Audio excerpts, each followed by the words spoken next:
Hi everyone, I am going to explain amyloidosis. Amyloidosis इसकी हम इसमें डेफिनेशन देखेंगे और उसकी क्लासिफिकेशन देखेंगे और क्लासिफिकेशन को हम डिटेल्स में देखेंगे. अभी व्हाट इज़ amyloidosis? amyloidosis इसमें क्या रहता है कि extra cellular deposition of fibrillar protein causes tissue damage and dysfunction. मतलब टिश्यू के टिश्यू डैमेज और डिसफंक्शन क्यों होती है? ये टिश्यू के बीच में जो गैप है उसमें abnormal fibrils abnormal proteins form होते हैं और इसकी वजह से टिश्यू की डेथ हो जाती है और टिश्यू डिसफंक्शन हो जाता है. अभी देखते हैं कि देखो एक सेल है. Cell properly folded protein produce करती थी पर अनफॉर्चुनेटली ये मिसफोल्डेड प्रोटीन सेक्रेट कर रही है और ये मिसफोल्डेड प्रोटीन 3 चीज़ों से बनी होती है: प्रोटियोग्लाइकेन, सीरम अमीलोइडोसिस और ग्लाइकोस अमीनोग्लाइकेन. अभी प्रोटियोग्लाइकेन ये 96% रहता है पर ग्लाइकोस अमीनोग्लाइकेन और सीरम अमीलॉइड ये 5% रहता है.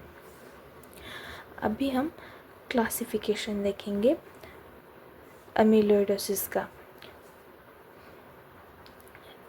अभी देखो इस सेल में particular properly folded protein secrete करती है पर ये मिस फोल्डेड प्रोटीन सेक्रेट करने की वजह से टिश्यू के दोनों इंटरमस्कुलर स्पेस में एक्स्ट्रा सेलुलर स्पेस में ये एबनॉर्मल प्रोटीन्स ये जो सेल ने सीक्रेट किए हैं वो उधर जाके ऑक्यूपाई होते हैं और टिश्यू की डेथ और डिसफंक्शन होते हैं. इतना तो आपको क्लियर हो गया.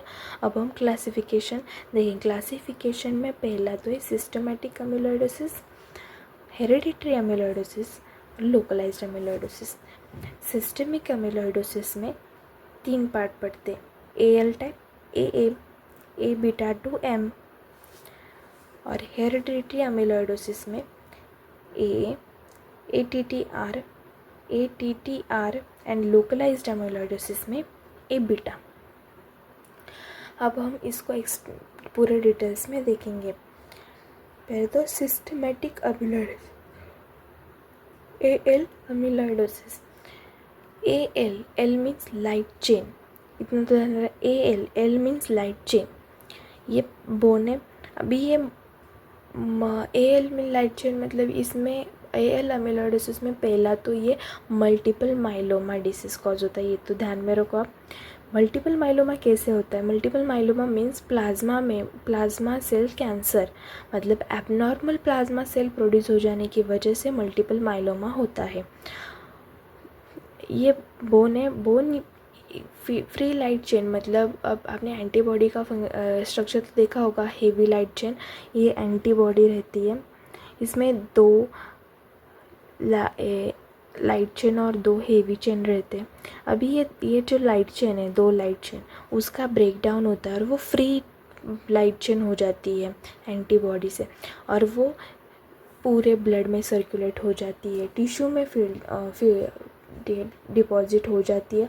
इसी वजह से एबनॉर्मल प्लाज्मा प्रोटीन होता है प्रोड्यूस हमारी बॉडी में और इसकी वजह से हमें मल्टीपल माइलोमा भी कॉज होता है. इतना तो आपको क्लियर हो गया. AA अमीलोइडोसिस. AA अमीलोइडोसिस ये लॉन्ग इन्फ्लामेटरी कंडीशन और फैमिली मेडिटेरियन फीवर है. अभी फैमिली मेडिटेरियन फीवर ये किस में जाएगा? हेरिडिटरी अमीलोइडोसिस में. और लॉन्ग इन्फ्लामेटरी कंडीशन ये सिस्टमेटिक, मतलब सिस्टमेटिक से ये डिपेंड है कि लिवर ये सिस्टमिक का ऑर्गन है एक पार्ट का. अभी इसमें क्या होता है कि सीरम अमीलॉइड फॉर्म प्रोड्यूस होते हैं. मतलब सीरम अमीलॉइड एक मिसफोल्डेड प्रोटीन है. ये हमारे टिश्यू में, कैपिलरीज में और किधर भी ऑर्गन्स में जाके डिपॉजिट हो जाता है और इसी वजह से मेन हमारे बड़े ऑर्गन है वो डैमेज हो जाते हैं और डिसफंक्शन हो जाती है. हार्ट, किडनी, लिवर और मेनली इसमें लिवर है. लॉन्ग इन्फ्लामेटरी कंडीशन और फैमिली मेडिटेरियन फीवर, ये 2 कंडीशन है. A beta amyloidosis. अभी A बीटा अमीलोइडोसिस में अल्जाइमर डिसीज़ कॉज होता है. अभी अल्जाइमर डिसीज़ क्यों? अभी ये Alzheimer means memory loss type. Alzheimer disease मतलब मेमोरी लॉस। इसमें क्या होता है, अमीलॉइड प्रिकर्सर प्रोटीन है, ये सीक्रेट होते हैं और ये जो प्रोटीन है ना ये क्लम्प हो जाते हैं, स्मॉल स्मॉल जो प्रोटीन है वो क्लम्प हो जाते हैं एक ही जगह पे, और वो क्या करते हैं, सेल्स को डैमेज कर देते हैं और सेल डैमेज हो जाने की वजह से सेल की डेथ हो जाती है। अभी देखो ब्रेन में हर एक सेल की डेथ हो जाने लगी, को ब्रेन का डैमेज ही होना जायज़ है। अभी ब्रेन डैमेज हो गया, ब्रेन डैमेज क्यों हो गया कि सेल की डेथ हो गई। ये सब अमीलॉइड प्रिकर्सर प्रोटीन क्लम्प होते और वो सर्कुलेट होते न्यूरॉन जो नर्व है सेरेब्रल नर्व उसके बाजू में भी वो जाके अटैच हो जाती है, इसी वजह से सेरेब्रल प्लग भी फॉर्म होता है और कैपिलरीज में भी जाके डिपॉजिट होती है, इसी वजह से कैपिलर ब्लड वेसल डैमेज हो जाती है और इसी वजह से सेल की डेथ भी हो जाती है और पूरा होल ब्रेन भी डैमेज होता है और अल्जाइमर डिसीज़ कॉज होता है। भी ये आपको पूरा डिटेल में समझ में आएगा। A beta 2M amyloidosis, it is a chronic renal failure condition. इसमें हीमोडायलिसिस मेम्ब्रेन है वो बीटा 2M प्रोटीन का अच्छे से बीटा 2 माइक्रोग्लोबुलिन इसका अच्छे से फ़िल्टर नहीं करती।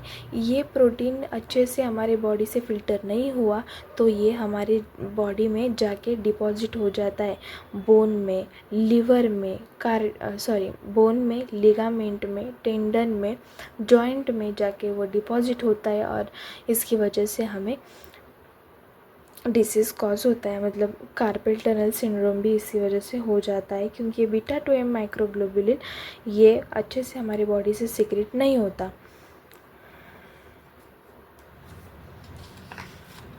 अब हम देखते ATTR अमीलोइडोसिस।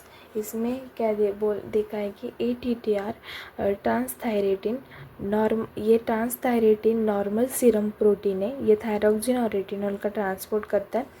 इसमें ये दोनों फॉर्म में रहते हैं, म्यूटेटेड और अनम्यूटेटेड फॉर्म में। म्यूटेटेड फॉर्म में फैमिलियल एमिलोइडोटिक न्यूरोपैथीज में नर्व से रिलेटेड है और ये अनम्यूटेटेड फॉर्म में सेनाइल सिस्टमिक अमीलोइडोसिस होती है। सेनाइल सिस्टमिक अमीलोइडोसिस ये रेस्ट्रिक्टिव कार्डियोमायोपैथी मतलब ये हार्ट से रिलेटेड है, ये जाके हार्ट में डिपॉजिट हो जाता है म्यूटेटेड और अनम्यूटेटेड ये हार्ट की जो वॉल है वो वीक कर जाती है और इसकी वजह से कार्डियोमायोपैथी हो जाती है, मतलब मायोकार्डियम वॉल डैमेज हो जाती है। ये अभी ATTR अमीलोइडोसिस का ये एक्सप्लेनेशन है। आई होप आपको समझ में आया होगा व्हाट इज़ अमीलोइडोसिस। अमीलोइडोसिस के हमने डेफिनेशन देखी, क्लासिफिकेशन पूरा हमने डिटेल्स में देखा। Thank you.